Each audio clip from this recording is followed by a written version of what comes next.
আবারও একটি নতুন ভিডিওতে সবাইকে স্বাগত জানাই। আজ চলে এসেছি Juhi electronics and box cabinet centre. আজ কিন্তু বৃষ্টি মিউজিকের 16খানা বক্স বেরিয়ে যাচ্ছে Juhi electronics and box cabinet centre থেকে। লাস্ট পর্যন্ত ভিডিওটি দেখুন। গাড়ি লোড হয়ে গেছে 8 পিস মিট আর 8 পিস ব্যাস লোড করে নেবেন দাদা ভাই।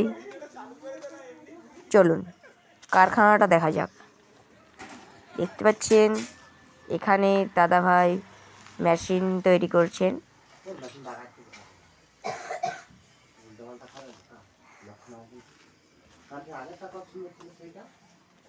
এখানে কালীমাতা সাউন্ডও রেডি হচ্ছে, আরও অন্যান্য সিটাবাজি। আর এখানে বৃষ্টি মিউজিকের র্যাক বেরোচ্ছে।